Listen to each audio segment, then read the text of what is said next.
안녕하세요. 커버미입니다. 우리가 건강한 일상을 유지할 수 있는 가장 중요한 요소가 무엇일까요? 저는 엄마의 자궁 내막암 3기 투병을 옆에서 함께 이겨내며 건강한 일상을 유지하는 데 있어 가장 큰 힘이 되는 것은 바로 음식이라는 사실을 깨달았습니다. 오늘 준비한 영상은 겨울철 체온을 1도 올려줄 수 있는 따뜻한 오트밀 요리 6가지입니다. 한 끼로 든든하면서도 건강하게 드실 수 있는, 거기다 쉬운 레시피들이니까 끝까지 함께 해주세요. 첫 번째는 아무것도 들어가지 않은 마치 흰죽 같은 기본 오트밀 죽입니다. 오트밀 30g, 물 250ml를 냄비에 넣고 한 소끔 끓어오를 때까지 약불에 둘게요. 바닥에 눌러붙을 수 있으니 한 번씩 저어주시면 되고 2분 정도 끓이면 벌써 다 된 거나 마찬가지예요. 마치 햇빵같이 쉬운 이 요리 한번 해보고 싶지 않으세요? 취향에 따라 물을 조금 더 추가하면 덜 걸쭉하게 드실 수 있습니다. 그릇에 옮겨 담고 들기름 또는 취향에 따라 참기름을 넣고 깨소금을 넣으면 짠! 완성입니다. 두 번째는 참치 오트밀 죽입니다. 여러분, 이런 통조림 캔을 열어서 10분 정도 놔둬야 한다는 사실 아시나요? 통조림 가공식품 안에는 퓨란이라는 발암 물질이 있는데 대신 휘발성이 높아서 개봉한 상태로 두면 거의 다 날아간다고 합니다. 그러니 이런 통조림 식품을 드실 때는 10분 정도 개봉한 뒤 사용하시길 바랄게요. 기본 오트밀 죽과 마찬가지로 오트밀 30g, 물 300g을 넣고 참치도 같이 넣어줄게요. 참치는 반캔 사용했습니다. 중약불에 2-3분 정도 끓이면 참치 오트밀 죽도 완성입니다. 이렇게만 드셔도 되지만 저는 김 한번 잘라 넣어봤어요. 원래 손으로 뜯어야 제맛인데 영상 찍느라 조신하게 가위로 한번 잘라보았습니다. 들기름이나 취향에 따라 참기름을 넣고 깨소금도 톡톡 넣어주세요. 혹시 싱거우시면 간장이나 소금으로 간을 조금 더 맞춰서 드셔도 된답니다. 저는 간장을 조금 더 넣었어요. 참치 오트밀 죽도 물을 조금 더 넣어서 드셔도 되고요. 짠! 완성된 모습입니다. 세 번째는 콩나물 오트밀 죽입니다. 오트밀 30g, 물 350ml를 냄비에 넣어줍니다. 콩나물 한 줌도 같이 넣어주세요. 간마늘 반숟갈, 간장 반숟갈 넣고 고춧가루 한 숟갈 취향껏 넣어줍니다. 저는 약간 콩나물국 느낌으로 먹고 싶어서 이번에는 물을 조금 더 넣었어요. 한 소끔 끓여줍니다. 콩나물이 다 익으면 완성이에요. 너무 쉽죠? 네 번째는 콩나물 김치 오트밀 죽입니다. 김치 한 줄 쫑쫑 썰어 넣고요. 넣고 보니 조금 작은 것 같은 느낌이 들어서 반줄 조금 더 썰어 넣었습니다. 여기에 바로 오트밀 30g 넣어줄게요. 물도 350ml 같이 넣어줍니다. 보글보글 끓어오를 때까지 기다릴게요. 콩나물이 빠져서 콩나물도 한 줌 중간에 추가해줍니다. 허전함을 채워줄 계란 1개 넣어주고 조금 더 끓이다가 계란이 취향에 맞게 익으면 끝입니다. 저는 4분 정도 걸렸어요. 쉽고 간편하지만 뜨끈함에 계속 찾게 되는 콩나물 김치 오트밀죽. 김치의 매콤함과 콩나물의 시원함이 어우러져 쌀쌀해진 요즘 딱 좋은 한 끼입니다. 다섯 번째는 미역 참치 오트밀 죽입니다. 오트밀 30g 넣고 미리 불려둔 미역 한 줌 같이 넣습니다. 물은 300ml 넣었어요. 먹고 남은 참치 반캔이 있어서 참치도 같이 넣어줬습니다. 이렇게 하면 단백질까지 챙긴 든든한 한 끼가 된답니다. 간장이랑 소금으로 간 해줬고요. 중간중간 타지 않게 저어주고 3분 정도 끓여줍니다.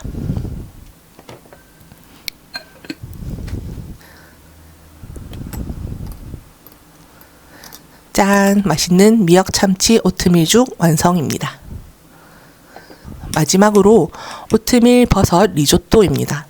오늘 준비한 레시피 중에 제일 준비물이 많은 레시피인데 너무 맛있으니까 꼭 한번 해보시길 바래요. 저는 2가지 종류의 버섯을 사용했는데 그냥 집에 있는 버섯 아무거나 사용하셔도 됩니다. 버섯은 작은 깍둑 썰기 해주세요. 팽이도 작게 잘라줍니다. 양파도 3분의 1개 정도 작게 잘라서 준비해 주세요. 마른 팬에 버섯을 넣고 버섯 향이 올라올 수 있게 먼저 볶아주세요. 버섯이 약간 투명해지면 올리브유를 한 바퀴 두르고 양파를 넣어주세요. 양파가 어느 정도 익은 것 같으면 오트밀을 30g 넣어줍니다. 같이 조금 볶다가 아몬드 우유를 300ml 넣어주세요. 저는 영상에서 400ml 썼는데 너무 많더라고요. 300ml 정도 추천드려요. 저는 아몬드 우유를 사용했는데 일반 우유도 가능합니다. 간장 한 큰술 넣고 고소한 맛을 위해 치즈를 갈아서 넣어줍니다. 당연히 생략 가능해요. 저는 파마산 치즈 갈아 넣었어요. 그냥 일반 아무 슬라이스 치즈 넣어도 됩니다. 계속 졸여주시다가 페퍼론치노 혹은 고춧가루 취향에 맞게 넣어주세요. 저는 페퍼론치노 4개 넣었는데 생각보다 약간 매웠어요. 계속 졸여주시면 되고요. 아까 제가 400ml 우유를 넣어서 많다고 했는데 이렇게 졸일 때 보니까 300ml 정도가 맞을 것 같더라고요. 타지 않게 계속 졸여주시면 이 정도로 꾸덕해지는데 그러면 이제 완성이에요. 접시에 옮겨 담고 저도 오늘 점심으로 먹어볼게요.